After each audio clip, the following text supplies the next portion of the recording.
बहुत पुरानी एक चुड़ैल रहती थी जिसके बड़े बड़े पैर और पंजे थे। चुड़ैल जहां जहां पंजे रखती है बहुत बड़ा गड्ढा हो जाता था। धनपुरी में चुड़ैल का इतना खौफ था कि लोगों ने घर से बाहर निकलना बंद कर दिया था। सौरभ अपने कमरे में आराम कर रहा होता है, तभी उसे कुछ आवाजें आती हैं और उसका बेड हिलने लगता है। अरे अरे अरे अरे ये क्या भूकंप आ रहा है क्या? सौरभ बाहर जाकर देखता है। उसकी नजर एक चुड़ैल पर पड़ती है जिसके पैर बहुत लंबे होते हैं। जैसे जैसे वो कदम आगे बढ़ाता वहां पर बहुत बड़ा गड्ढा हो जाता है। सौरभ ये देख बहुत घबरा जाता है और डर जाता है। अरे बाप रे, इतनी बड़ी चुड़ैल! ये तो लगता है पैरों की धमक से ही मुझे मार देगी। तभी चुड़ैल की नजर सौरभ पर पड़ती है और वो उसकी खिड़की से अपना हाथ अंदर ले जाकर सौरभ को पकड़ लेती है। सौरभ चिल्लाता रहता है, कैसे जाने दूं? तूने तो मुझे देख लिया है, अब तू सबको बता देगा कि रात को मैं ही आती हूँ, तो मैं कैसे छोड़ दूं?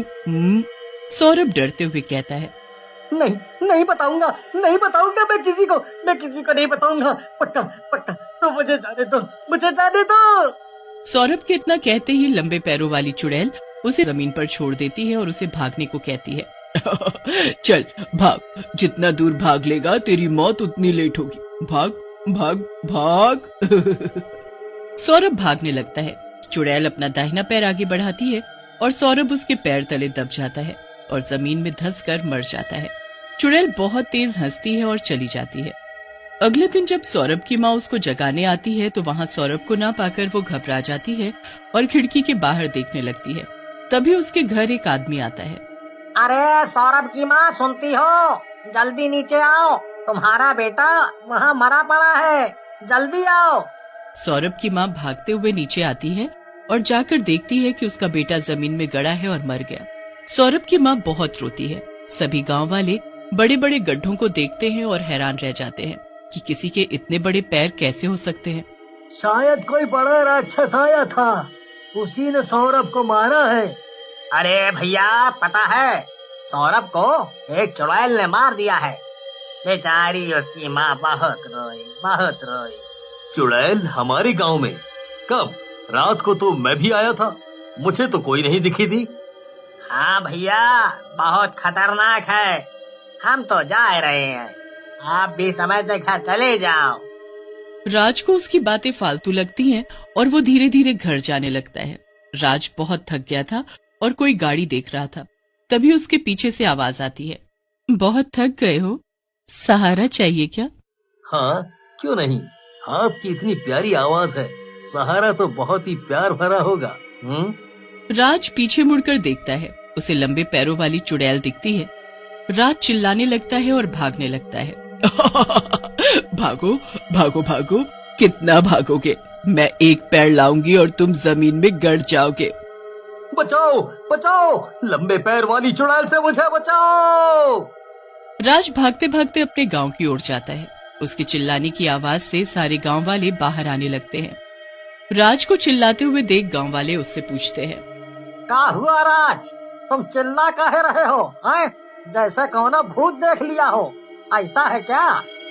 अरे भैया, भूत ही समझो, इतनी लंबी चुड़ैल जैसे मानो आसमान छू रही हो, इतने लंबे लंबे पैर, जान बचानी है तो भागो। गांव वाले डर जाते हैं और हाथों में मशाल ले लेते हैं। लंबे पैर वाली चुड़ैल राज के पीछे पीछे गांव में भी आ जाती है। गांव वाले बहुत घबरा जाते हैं और इधर उधर भागने लगते हैं। तभी चुड़ैल अपने पैर पटकती है, सब तरफ आंधी आने लगती है। बताओ राज, तुम इनसे मदद मांगने आए और ये तो खुद ही भाग रहे हैं, ये तुम्हारी क्या मदद करेंगे? राज को याद आता है कि उसके गुरुजी ने उसे एक मंत्र दिया था चुड़ैल से बचने के लिए। राज उस मंत्र को पढ़ने लगता है। मंत्र चुड़ैल के कानों में तेज तेज बड़े बड़े अक्षर की तरह जाते हैं। चुड़ैल बेहोश होने लगती है। गांव वाले अपने अपने घर में घुस जाते हैं। सुबह होते ही सब अपने अपने काम पर जाते हैं। इधर सौरभ की माँ एक बुढ़िया माई के पास जाती है। बोलो बेटी, क्या हुआ है? कोई संकट आया है क्या? हाँ माई, मेरे बेटे को एक चुड़ैल ने मार दिया, उसी के बारे में आपसे पूछने आई हूँ। मेरी मदद कीजिए, नहीं तो वो सबको मार देगी। चुड़ैल? कौन सी चुड़ैल और कब? कैसे तेरे बेटे को मारा? मुझे बता। सौरभ की माँ उसे सारी बातें बताती है कि वो एक लंबे पैर की चुड़ैल है। बेटी, मुझे माफ कर दे, मैं तेरी कोई मदद नहीं कर सकती क्योंकि मैं जानती ही नहीं उस चुड़ैल के बारे में। सौरभ की माँ निराश होकर लौट आती है। आधी रात को लंबे पैर वाली चुड़ैल गाना गुनगुनाते हुए गांव में घुस जाती है, पर इस बार कुछ गांव के आदमी उस चुड़ैल को मारने के लिए घर से लाठी लेकर आते हैं और उसके पैरों पर वार करते हैं। तभी एक डंडा उसके घुटने के नीचे आ लगता है और वो लड़खड़ाने लगती है। गांव वाले समझ जाते हैं कि इसकी कमजोरी कोई मंत्र नहीं बल्कि ये इसके लंबे पैर हैं जिन पे मारने से ये चल नहीं पाएगी। चुड़ैल वहां से भागने लगती है। उसके भागने से पूरा गांव हिलने लगता है जैसे बहुत तेज भूकंप आया हो। अगली रात फिर लंबे पैर वाली चुड़ैल आती है और जोर जोर से चिल्लाती है। कहाँ हो सारे, आओ, मुझे भूख लगी है, तुम्हें खाकर ही मेरी भूख मिटेगी, आओ सारे आओ। घर से कोई बाहर नहीं निकलता, सब अपने घर में डरे बैठे होते हैं।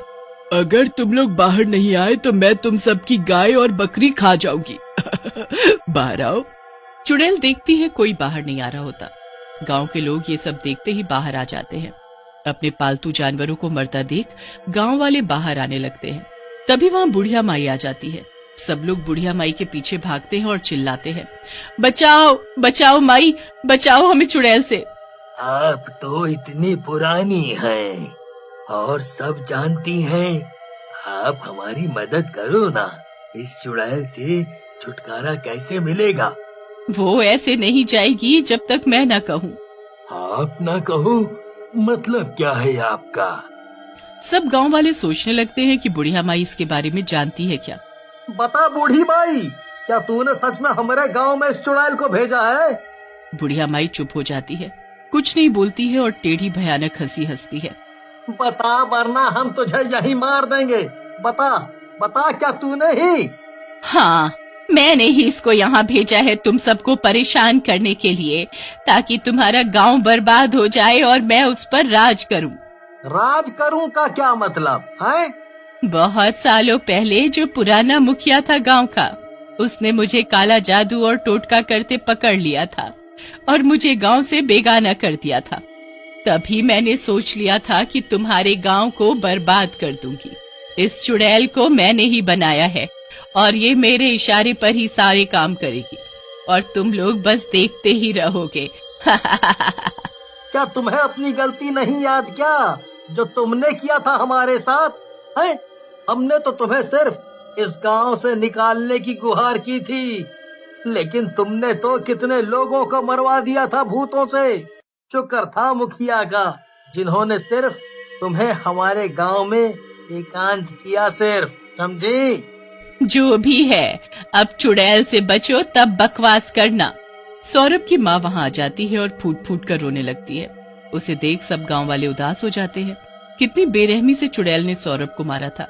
बता जल्दी बूढ़ी माई, ये कैसे मरेगी? वरना इस बार हम तुझे गांव से बाहर नहीं, जान से मार देंगे। अपनी भलाई चाहती है तो बता दे। ये चुड़ैल तभी मरेगी जब इसके पैर कमजोर हो जाएंगे। अब तुम लोग देख लो कैसे कमजोर करना है।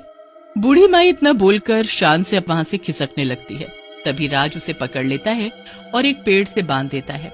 अब जब तक ये चुड़ैल नहीं मरेगी तब तक तू ऐसी ही बंधी रहेगी। गांव वाले सोचने लगते हैं कि ऐसा क्या करे जिससे वो चुड़ैल अपने लंबे पैरों से किसी का नुकसान न कर पाए। जिन लोगों ने चुड़ैल के घुटनों पर वार किया था, उन्हें चुड़ैल की कमजोरी याद आती है। वो बाकी गांव वालों को इकट्ठा करते हैं। सुनो सारे, इस चुड़ैल की ताकत उसके लंबे पैर हैं, पर उसकी कमजोरी भी उसके पैरों में ही है। अगर हम उसके घुटनों पर मारते हैं तो वो कमजोर होती है और खड़ी नहीं हो पाती है। अगर वो खड़ी नहीं हो पाएगी तो हमें परेशान नहीं कर पाएगी, जिससे हम उस पर काबू पा सकेंगे, समझे? तुम सही कह रहे हो। फिर राज और मुखिया प्लान बनाते हैं कि चुड़ैल के घुटने के नीचे मारने से जैसे ही वो कमजोर होगी वैसे उसे नीचे गिरा देंगे और फिर उसे बांधकर आग लगा देंगे। फिर वो सारे मिलकर वैसा ही करते हैं। चुड़ैल जलकर मर जाती है। चुड़ैल को मरता देख बूढ़ी माई भी डरने लगती है और माफी मांगने लगती है, पर सौरभ की माँ अपने बेटे के बदले